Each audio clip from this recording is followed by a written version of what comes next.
KKR ತಂಡದ ಸಹ ಮಾಲೀಕರಾದ ಜೂಹಿ ಚಾವ್ಲಾ ಮತ್ತು ಜೈ ಮೆಹ್ತಾ ಕೂಡ ಬಾಂಗ್ಲಾ ಆಟಗಾರನ ಖರೀದಿಯಲ್ಲಿ ಪಾಲುದಾರರಲ್ವಾ? ಕೇವಲ ಶಾರುಖ್ ಖಾನ್ ಅವರನ್ನ ಮಾತ್ರ ದೇಶದ್ರೋಹಿ ಅಂತ ಗುರಿ ಆಗಿಸ್ತಾ ಇರೋದ್ರ ಹಿಂದಿನ ಮರ್ಮ ಏನು?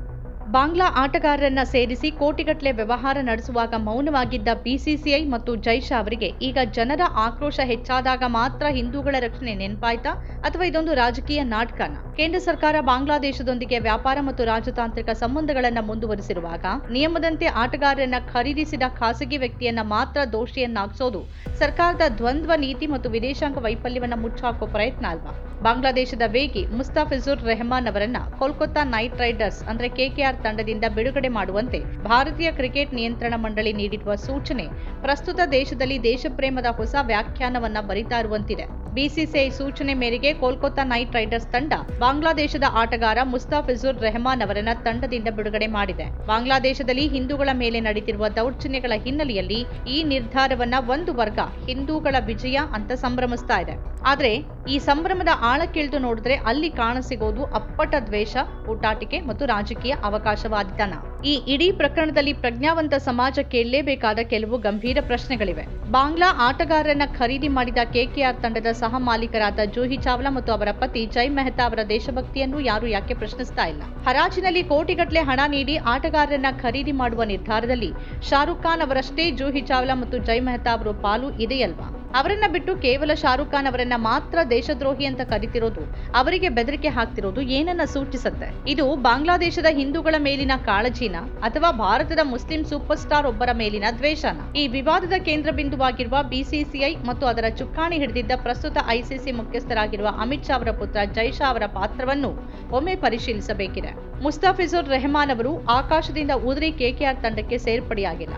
ಬಿಸಿಸಿಐ ಸಿದ್ಧಪಡಿಸಿದ ಅಧಿಕೃತ ಹರಾಜು ಪಟ್ಟಿಯಲ್ಲಿ ಅವರ ಹೆಸರಿತ್ತು. ಬಾಂಗ್ಲಾದೇಶದಲ್ಲಿ ಅಲ್ಪಸಂಖ್ಯಾತರ ಮೇಲೆ ದೌರ್ಜನ್ಯ ನಡೀತಿದೆ ಅನ್ನೋದು ಹರಾಜಿಗೂ ಎಷ್ಟೋ ತಿಂಗಳುಗಳ ಮುಂಚೆನೇ ಜಗತ್ತಿಗೆ ತಿಳಿದಿದ್ದ ವಿಷಯ. ನಿಜವಾಗಿಯೂ ಬಿಸಿಸಿಐಗೆ ಮತ್ತು ಜೈ ಶಾ ಅವರಿಗೆ ಹಿಂದೂಗಳ ರಕ್ಷಣೆಯ ಬಗ್ಗೆ ಮತ್ತು ದೇಶದ ಭಾವನೆಗಳ ಬಗ್ಗೆ ಅಷ್ಟು ಕಾಳಜಿ ಇದ್ದಿದ್ರೆ ಬಾಂಗ್ಲಾ ಆಟಗಾರರನ್ನ ಹರಾಜು ಪಟ್ಟಿಯಿಂದಲೇ ಯಾಕೆ ಕೈ ಬಿಡಲಿಲ್ಲ? ಹರಾಜಿನಲ್ಲಿ ಆಟಗಾರರನ್ನ ನೋಂದಣಿ ಮಾಡಿಸಿಕೊಂಡು ಫ್ರಾಂಚೈಸಿಗಳಿಂದ ಶುಲ್ಕ ಪಡೆದು ಕೋಟಿಗಟ್ಟಲೆ ವ್ಯವಹಾರ ನಡೆಸುವಾಗ ನೆನಪಾಗದ ದೇಶಭಕ್ತಿ ಈಗ ರಾಜಕೀಯ ಲಾಭಕ್ಕಾಗಿ ಮತ್ತು ಜನರ ಆಕ್ರೋಶವನ್ನ ತಣಿಸೋಕೆ ನೆನಪಾಯ್ತಾ? ಬಿಸಿಸಿಐ ತಾನು ಮಾಡಿದ ಆಡಳಿತಾತ್ಮಕ ತಪ್ಪನ್ನ ಮತ್ತು ಹಣದ ದಾಹವನ್ನ ಮುಚ್ಚಾಕೋಕೆ ಈಗ ಕೆಕೆಆರ್ ತಂಡವನ್ನ ಮತ್ತು ಶಾರುಖ್ ಖಾನ್ ಅವರನ್ನ ಬಲಿಪಶು ಮಾಡ್ತಿದೆ. ನಾವು ಹೇಳಿದಂತೆ ಕೇಳಿ ಅಂತ ಫ್ರಾಂಚೈಸಿಗೆ ಆದೇಶಿಸುವ ಮೂಲಕ ಬಿಸಿಸಿಐ ತನ್ನ ನೈತಿಕ ಹೊಣೆಗಾರಿಕೆಯಿಂದ ನುಣುಚಿಕೊಳ್ತಾ ಇರೋದು ಹೇಡಿತನದ ಲಕ್ಷಣವೇ ಹೊರತು ದೇಶ ಪ್ರೇಮವೂ ಅಲ್ಲ.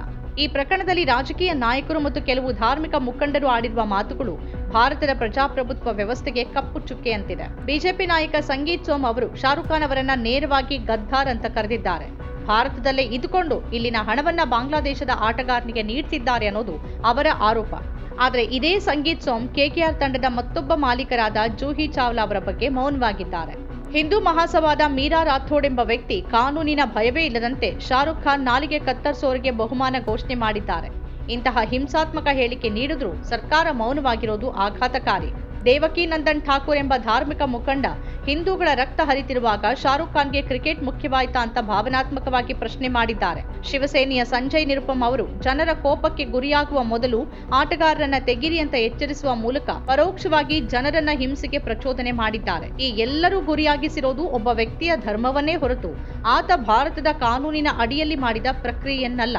ಇಲ್ಲಿ ಕೇಂದ್ರ ಸರ್ಕಾರದ ದ್ವಂದ್ವ ನೀತಿಯನ್ನು ಕೂಡ ಬಲವಾಗಿ ಟೀಕಿಸಬೇಕಿದೆ. ಬಾಂಗ್ಲಾದೇಶದ ಕೃತ್ಯಗಳ ಬಗ್ಗೆ ನಿಜವಾದ ಸಿಟ್ಟಿದ್ರೆ ಸರ್ಕಾರ ಅಧಿಕೃತವಾಗಿ ರಾಜತಾಂತ್ರಿಕ ಕ್ರಮಗಳನ್ನು ಕೈಗೊಳ್ಳಬೇಕು. ಆದರೆ ವಾಸ್ತವದಲ್ಲಿ ಭಾರತದ ವಿದೇಶಾಂಗ ಸಚಿವರಾದ ಎಸ್ ಜೈಶಂಕರ್ ಅವರು ಬಾಂಗ್ಲಾದೇಶದೊಂದಿಗೆ ಉತ್ತಮ ಬಾಂಧವ್ಯಕ್ಕಾಗಿ ಮಾತುಕತೆ ನಡೆಸುತ್ತಿದ್ದಾರೆ.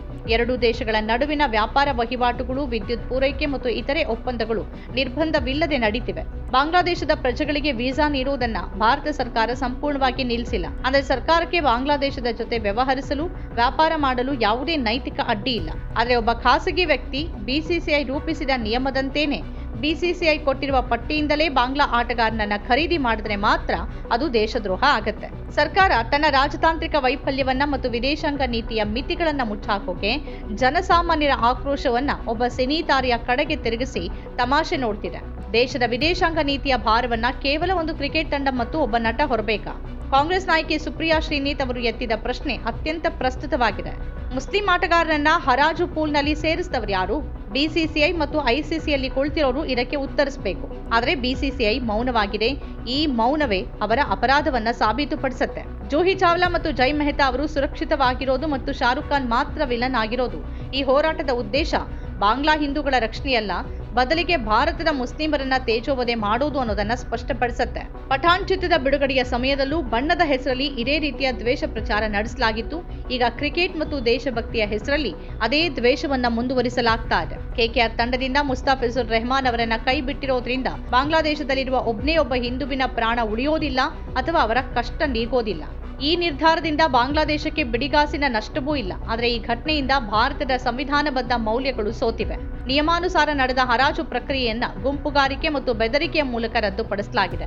ಬಿಸಿಸಿಐ ತನ್ನ ಜವಾಬ್ದಾರಿಯಿಂದ ನುಣುಚಿಕೊಂಡು ಶಾರುಖ್ ಖಾನ್ ಅವರನ್ನ ಜನರ ಆಕ್ರೋಶಕ್ಕೆ ಗುರಿಯಾಗಿಸಿ ತಾನು ಸೇಫ್ ಆಗಿದೆ. ಬಾಂಗ್ಲಾದೇಶದ ಮೇಲಿನ ಸಿಟ್ಟನ್ನ ಭಾರತದ ಒಬ್ಬ ಗೌರವಾನ್ವಿತ ನಾಗರಿಕನ ಮೇಲೆ ತೀರಿಸಿಕೊಳ್ಳೋದು ದೇಶಭಕ್ತಿಯಲ್ಲ, ಅದು ದ್ವೇಷದ ರಾಜಕಾರಣ. ಈ ಘಟನೆ ಕ್ರೀಡೆ, ರಾಜಕೀಯ ಮತ್ತು ಧರ್ಮದ ಅಪಾಯಕಾರಿ ಮಿಶ್ರಣಕ್ಕೆ ಸಾಕ್ಷಿಯಾಗಿದ್ದು, ಇದು ಪ್ರಜಾಪ್ರಭುತ್ವಕ್ಕೆ ಮಾರಕ ಬೆಳವಣಿಗೆಯಾಗಿದೆ. ನಮ್ಮ ಕಾರ್ಯಕ್ರಮಗಳನ್ನ ನೀವು ನೋಡ್ತಾ ಇದ್ರೆ ನಮ್ಮ ಚಾನೆಲ್ ಅನ್ನ ಸಬ್ಸ್ಕ್ರೈಬ್ ಮಾಡಿ, ಪಕ್ಕದ ಬೆಲ್ ಐಕಾನ್ ಒತ್ತಿ ನಮ್ಮನ್ನ ಬೆಂಬಲಿಸಿ.